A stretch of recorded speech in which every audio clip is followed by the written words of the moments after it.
Woody Wommack and Adam Gorney here in Los Angeles. Almost done, getting close to wrapping up today, but not before we are joined by Purdue head coach Jeff Brohm. Coach, signing day in the books and a fruitful one for you guys. You had a little bit of work left to do, but everything's wrapped up. So, Johnny, just give us a recap of how great it feels to be done with the class of 2020. Well, we feel good about it. I think that, there's a lot of hard work put in by all teams. You're sometimes trying to go after the same guys, and then, of course, you try to get the guys that fit your team and your system and fit your needs. But we're excited about the group we have. We were able to kind of get most of our work done like others in that early signing period and then trying to just kind of finish it off here today. But it's been a good last couple of months, and we're excited about the future. Jeff, receiver has not been a problem for you over the years. Rondale Moore, a couple of years ago, David Bell. And now two four-stars from Michigan. How did you get those guys? How do they fit into the offense? Well, we're excited about both Malik Carr and Abdur. They're both extremely talented receivers. They all can do some special things. And I know we've worked hard to work the state of Michigan, and we've had some success there the last couple of years. And Coach Shepard kind of spearheads that in that area. But receiver is a position we want to get some playmakers, some difference makers, some guys that want to come in and put up numbers. We feel like the last 2 years, our receivers, our true freshman receivers, speaking of that, have led the Big Ten in receiving. One of them led the country 2 years ago. So that's a position, I think if you want to come and showcase what you're all about, do it your first year, we got the spot for you. Yeah, you mentioned Rondale Moore, one of the worst rankings I've ever done in my time at Rivals because we had him as a 3-star.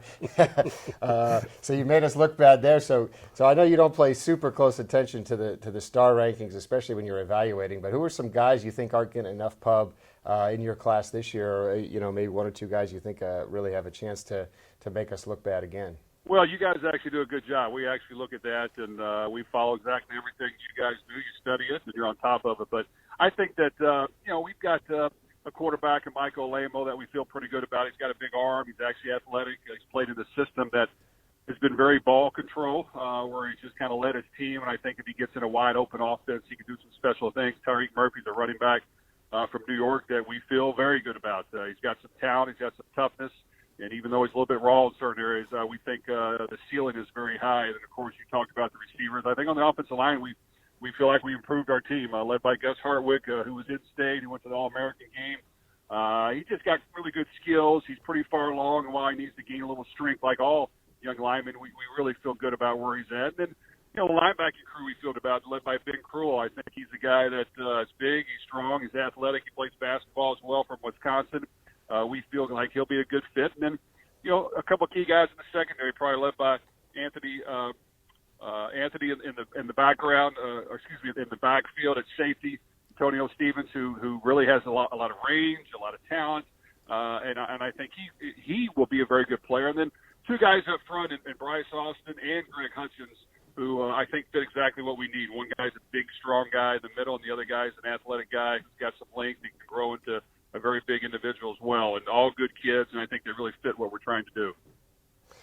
Jeff, you brought in a new defensive coordinator. What does Bob Diaco bring to your staff, and how does he kind of fit into what you want to do on defense? Well, we're excited to have Bob on board. I think he's got a ton of experience. He's won a lot of football games. He's coached at a high level at a lot of really good football teams. He did a great job last year at La Tech, and they shut out Miami in the bowl game, and I think he's just very sound in what he does. He goes over the fundamentals and technique in a high detail. I think he's very organized and structured, and I think he's going to have a system that hopefully fits our players well and be mobile in what we do. But I really value his experience, and I think he can come in and kind of rally the troops and hopefully get this thing going. You mentioned Gus Hardwig as being a guy that was a major win for you guys. Last year, of course, you had George Karlaftis on defense come in and really make an impact early. Both of those guys, from right around there in your backyard. How important is it to get those big bodies that are hard to find? I mean, both of those guys, in terms of physical specimens, that's not easy to find on the trail. So, how key was it to lock those type of guys down and keep them close to home? Well, it's critical for us. I think when we look at our team and study it, we really feel like at the skill positions we're proceeding in the direction we want, and we feel very good about that. I think we just got to continue to get better and bigger and stronger up front on both sides of the line, and that's something that has to improve. We have no question about that, but we just got to develop the young guys we have try to get a few difference makers at those positions, which is a little bit harder to do, but you've got to find ways to get that done. Of course, you saw George Karlaftis last year, just had a phenomenal year. He's big, he's strong, he works his tail off. He's a tremendous teammate. He's right in our backyard, so it kind of sets the tone. And then we followed that up by getting David Bell last year. I know he was a receiver, but just a star player who came in and did the same thing, took a lot of pride in representing his home state. But I think Gus is a guy who has played a lot of football. I think being a center, he's got a lot of talent that he can play all the interior positions as well as center. And sometimes it's hard to get a center who can center it accurately, make calls, be smart, and still continue to block and do a good job. So, that's something we got to continue to get better at, but we're working hard at it. We're developing the guys we have, and I think in order to play championship football, you have to be good up front, and that's an area we need to improve. All right, Coach. Well, we really appreciate you taking some time out on what was definitely a busy day and a busy week.